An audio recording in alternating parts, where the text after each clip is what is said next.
Hi guys, it's Carl the Wandering Gamer, back with another episode of Shadowrun Returns, Dead Man's Switch.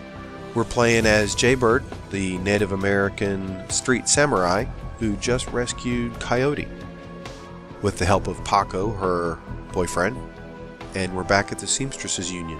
Let's get started. Who else is around here to talk to? My lord. Yep. Let's go look at the piano. The piano looks like it has been here since the Union was built, but doesn't look like anyone has played it in earnest almost as long. Inspect. Yeah, let's look at it first. The piano seems normal until you notice that it is very rigid. Upon further investigation, it's because the piano is bolted to the wall. Wouldn't want anyone stealing it, I suppose. A close look at the floor reveals skid marks, indicating that the piano doesn't wipe its bottom very well. Yeah, oh, it slides to the side. Play ep6. As you slowly peck the notes out on the keyboard, they spark a faint memory of wonder, immediately forgotten as the entire piano slides to the left, revealing a hidden staircase. You descend the staircase into the Union safe house. Alright, let's go. The entrepreneurial Mrs. Kubota has combined everything a runner might need into a one-stop shopping experience. Black market equipment, high-end magical talismans, and a fully stocked cyber surgery dealership. Ooh, like a car dealership, full of shiny things. Cool. Who are these guys? They playing a video game of some kind? No? Looks like sleeping quarters over here. Welcome! No bunks available, so we're not very welcome after all. What's in the locker? Ooh, is this... I guess it's my stuff. Maybe it's not my stuff. I'm taking those grenades anyway.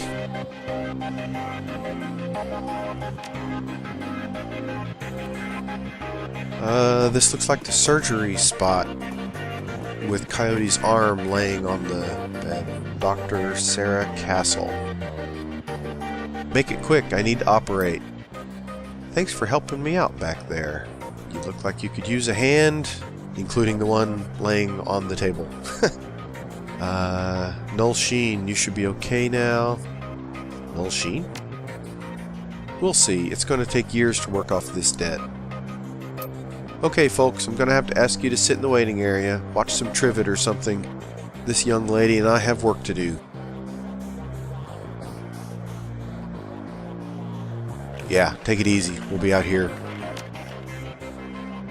Who said anything about me going to sleep? Just give me something to bite on. Uh-huh. Yeah, right. You're a tough kid, but you're not that tough. Okay, Coyote. Let's take a look at your face. Leave it. Uh-huh. Excuse me? Coyote! I earned this face by being stupid. I'm going to keep it. End story. Okay? Whatever you say, kid. With one swift move, she sinks a syringe into Coyote's thigh. Should have put it in her neck. Nighty-night.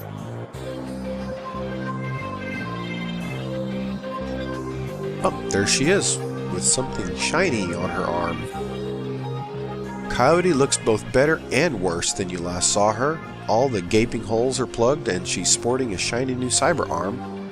But now that the adrenaline has worn off, it's clear she needs some rest. Good morning. Thanks to the miracle of modern science combined with Doc Castle's magical healing powers, I'm almost as good as new. Better, really? Okay. Nice arm. Can I talk to you for a few minutes, Coyote? About Sam?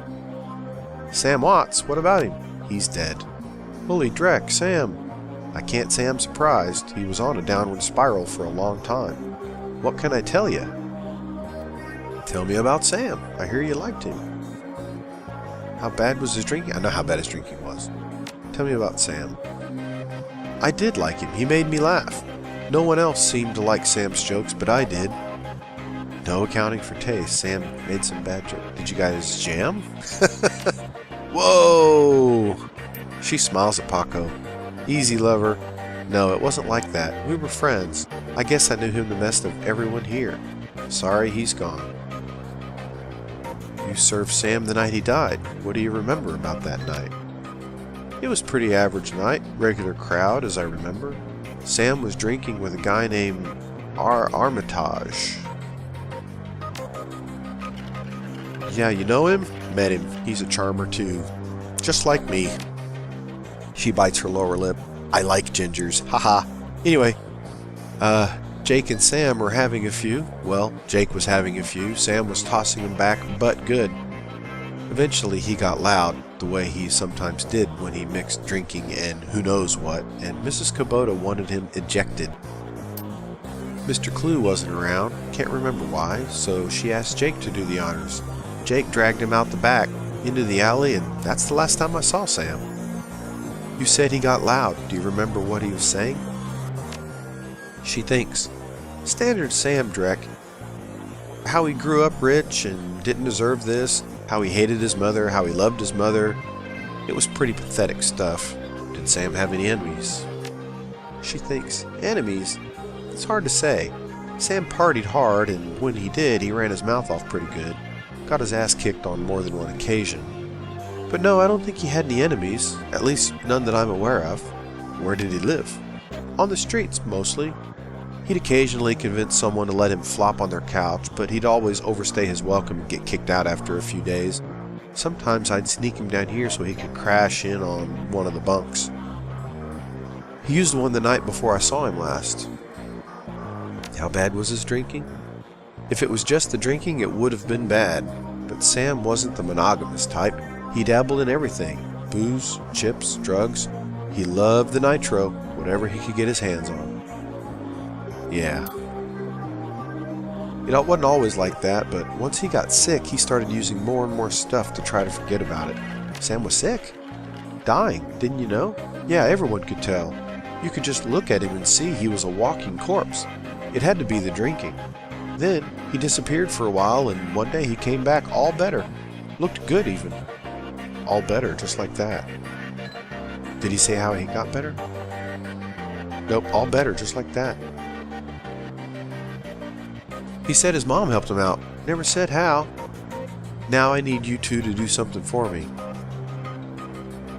Okay. What do you need, babe?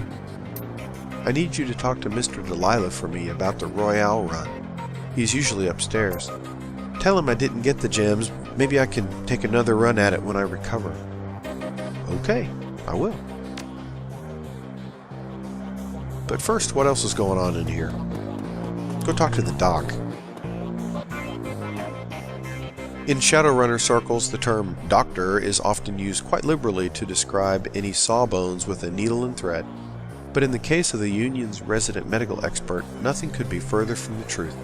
The safe house boasts a fully equipped medical suite, complete with shamanistic fetishes. This is sixth world medicine at the highest caliber. The doctor herself is an unassuming sort, perhaps the type to go unnoticed entirely if not for the sprightly spirit perched on her shoulder like her own personal gargoyle. The spirit's burning eyes follow you constantly, even as the doctor's own eyes are buried in her charts. However, she does look up long enough to acknowledge your approach. I'm Dr. Castle. I understand you were instrumental in bringing Coyote back to us. Thank you for that. And I suppose you were the one who patched her up? No, Sheen, now fixing up her arm. That was a piece of work. You're welcome, Doc, and I gotta say, that was some work you did on her. Your talents may be going... No, they're not going to waste. There you go. Surprisingly routine, as it so happens. She notes you eyeballing the facilities. I can tell you're surprised to find a full-service medbay under the dive bar in a slum. Don't be. This is a Shadowrunner bar, after all. For a purveyor of cyberware and trauma kits, there is no better place to set up a practice. I patch runners up, install and maintain their cyberware, and provide medical supplies for their runs. I may not be as mobile as Doc Wagon, but I'm the next best thing.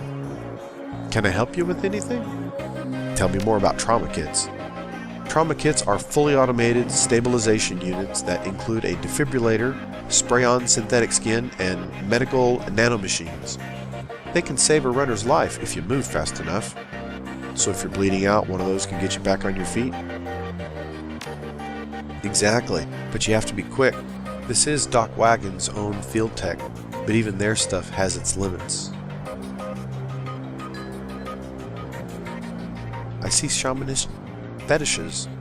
While modern medical technology makes surgery less disruptive than it used to be, it's still an ordeal for both the body and the spirit, requiring extensive recuperation to properly heal. I'm trained in the ways of the spirit world as well as the scientific world. I do my best to heal the whole patient. What's that on your shoulder?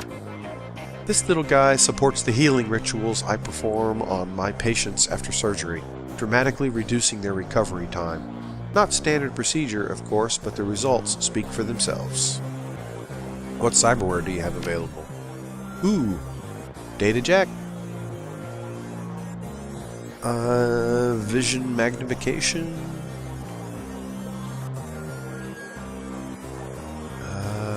Cyber legs, bone lacing, dermal plating. Yeah, adds 80 hit points and 1 quickness. I like that. Rinraku's basic Cyber Eye adds 3% to hit. That's not much. Cyber Arm. Replacement limb that adds 6 hit points. That's all cool and all, but I don't think any of it fits me. Data Jack is the only one I'd be willing to get right now. But I think I'm gonna wait. Let's see your medical supplies. Platinum Trauma Kit. Restores you to 100%. Wow. Gold. A basic kit. Med kit. I got 2 basics now. Nitro. There we go. And I'm carrying with me... I already got a Doc Wagon and an advanced med kit. Okay, I'm good on that. Never mind. What's back here in the shadows? Oh, there's a dwarf. What's he doing? Hey, Algernon. You got any flowers? Past the bar, the edges of the safe house become somewhat indistinct due to the magical haze surrounding a particular elf. The man seems only half of this realm, his mind wandering the far horizons of astral space, while his body peddles the otherworldly wares. Alrighty. Good evening, young human, and welcome to this humble home that we call the Union. I am Algernon Halfdream. To ease your way through the sixth world, I offer you the best magical foci, spells, and fetishes for the conjuring of spirits. Okay. What do we got? Power Bolt, Aim, Dispel, Heal Wound, Sunbolt, Lightning Bolt. No. I don't think any of that's me right now. Give me another. Ah, Eric, the fashionista. Change your clothes, change your life, right? Not only will you look better, not that you look bad now or anything, but each one will help you keep on the right side of the ground. Take a look.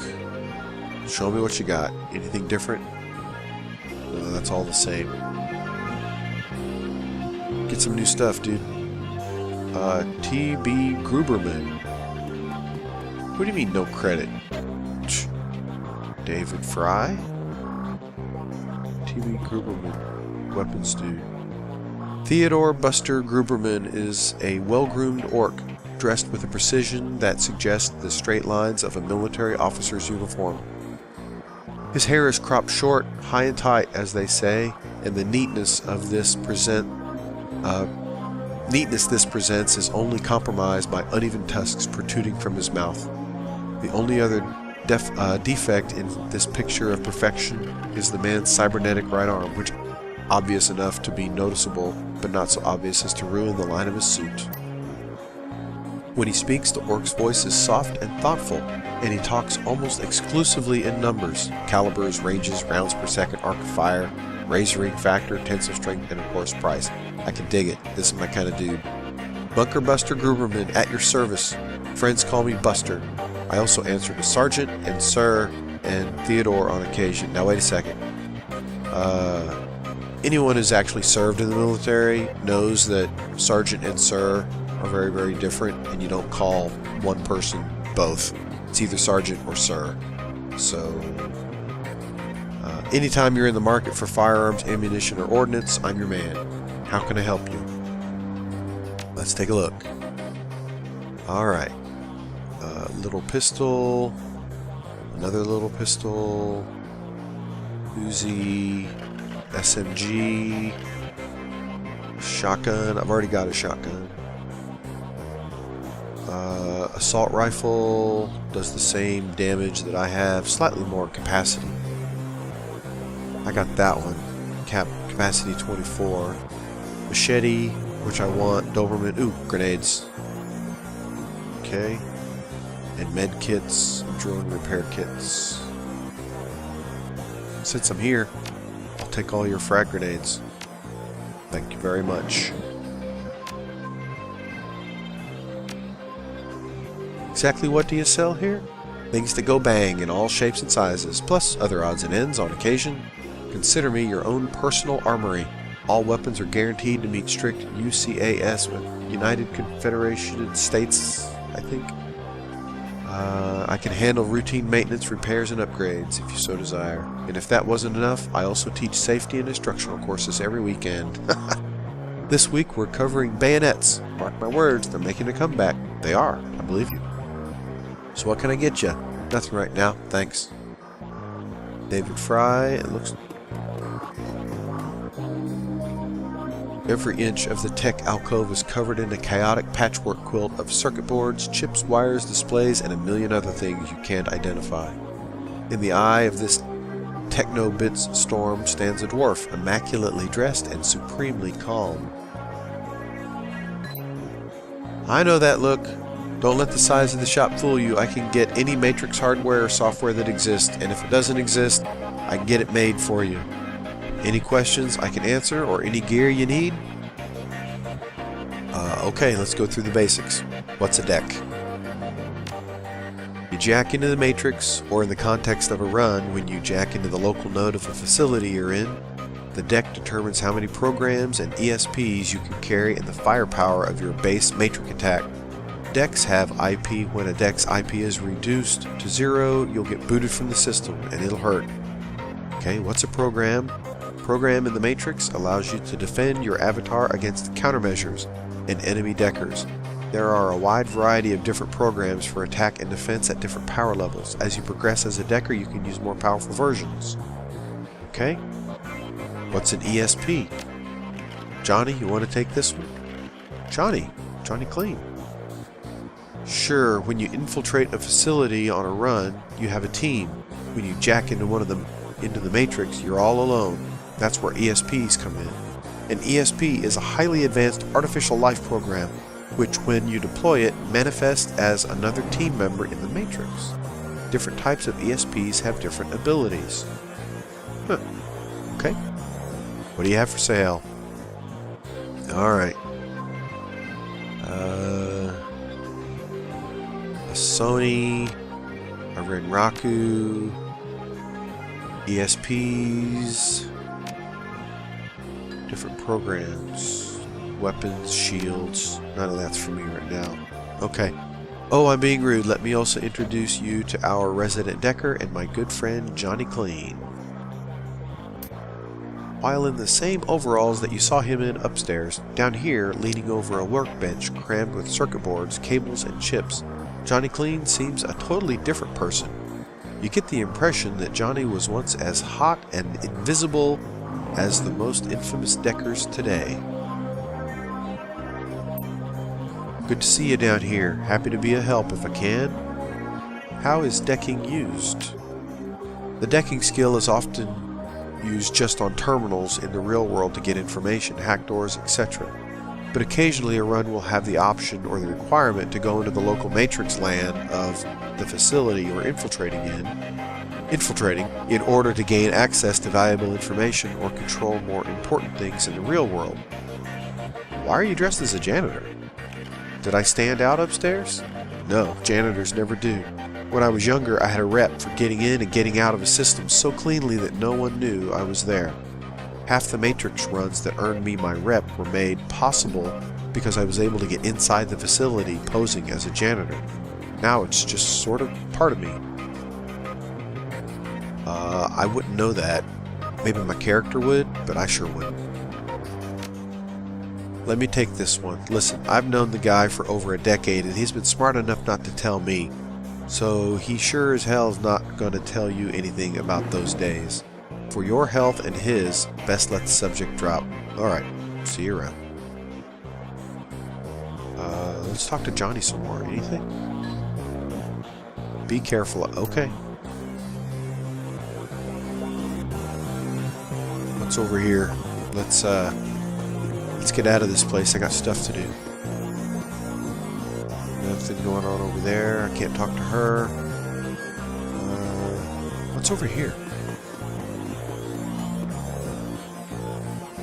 The bunk is a mess and reeks of booze. Searching through the sheets, blankets, and pillow, you find an old photograph that has seen a lot of wear. Alright, let's look at it. The picture is of a blonde boy and girl, both about age 14, sitting on a dock on the edge of a lake. They appear to be twins. The boy has his arm tight around the girl's shoulders and is mugging for the camera. The girl is planting a kiss on his cheek while making rabbit ears behind his head with her fingers. Check the back of the photo. Written in a woman's hands are Sam and Jessica, Lake Sammamish State Park, summer 2040. Okay. Anything else in there? Nope, all the normal stuff. 2 grenades. I'm good.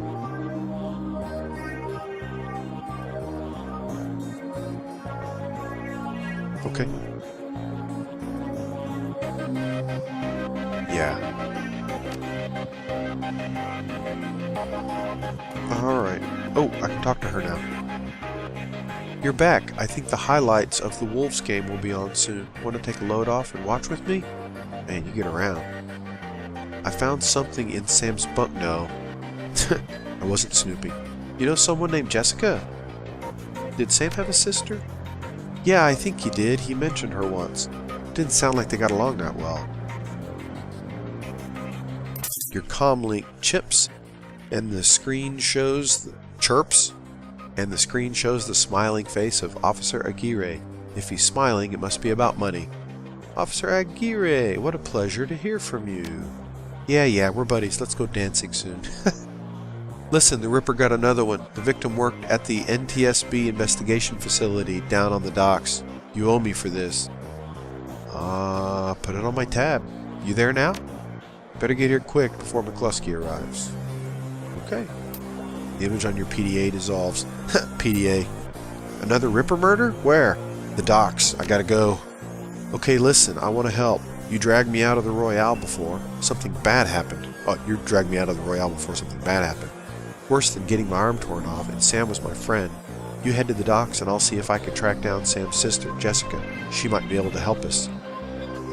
Thanks. Appreciate it. Alright, out we go.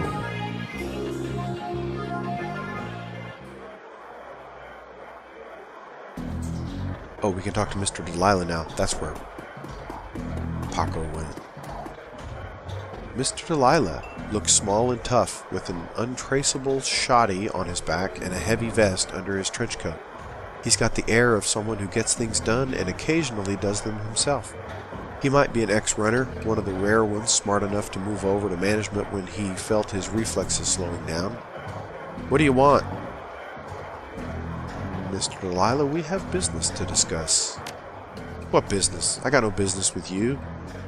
We're with Coyote. She's indisposed. Coyote sent us. Yeah, she's indisposed. At the mention of Coyote, he finally gives you his full attention. Why didn't you say so? I did. I just did. Coyote is late and my client is getting anxious. Where is she? She's getting stitched up. No kidding. Well, whatever. She's tough. She'll pull through. So, who are you two? Jaybird Paco. The guys that got your goods. What difference does it make?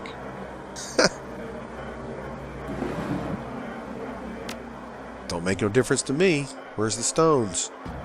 Okay, give him all the stones. Hold back the pebble with a rune on it. Hold back the best stone. Nope, give it all. In an instant, there's a jeweler's scope on his eye. Moving quickly through what appear to be the most valuable stones, he stops when he finds what appears to be an ordinary pebble inscribed with Hebrew characters. Interesting. That's the one, and he pockets it. Okay, you done good, but you're late, and Coyote knows that in this case, late equals no payment. But I'm feeling magnanimous tonight, so you guys can keep... You guys can keep the rest of the gems as your reward. Deal. Mr. Delilah looks you up and down, takes you all in. Listen, you look like the sort of man who might run a crew of your own someday. Might need a little talent. When that happens, you come see me. I'll set you up. And he dismisses you with a wave of his hand. Alright. Looks like you impressed him. I know a fence for those gems. Von Goss, follow me. Yeah, I met him already, Paco.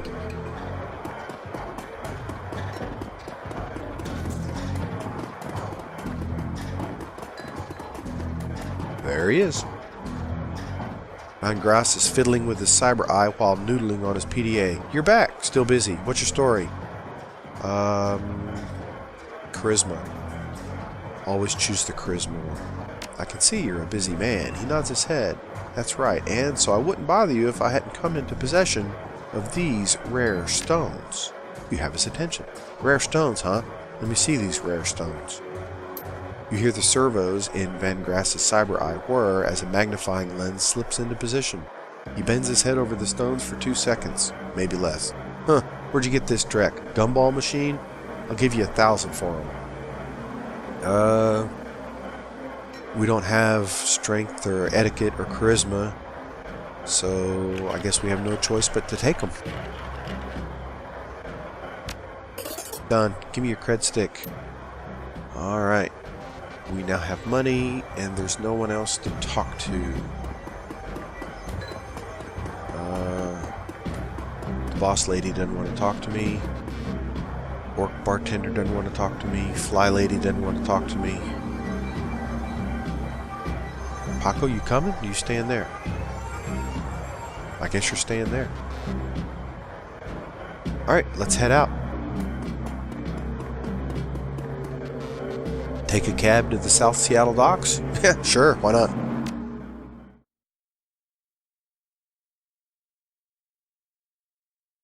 Press Shift-Enter to immediately end your turn. Okay. The South Seattle docks. Leaving the Seamstresses Union behind, you head to the docks.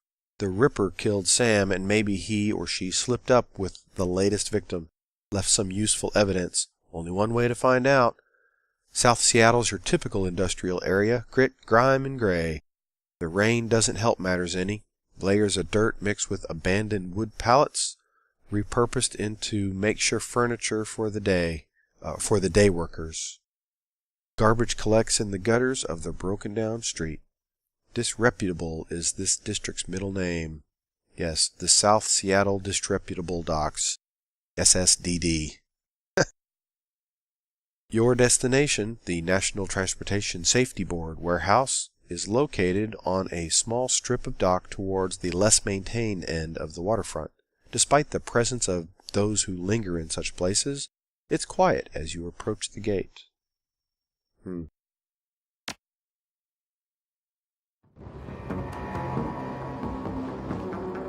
Okay guys, this is where we'll take our break for the end of episode 6.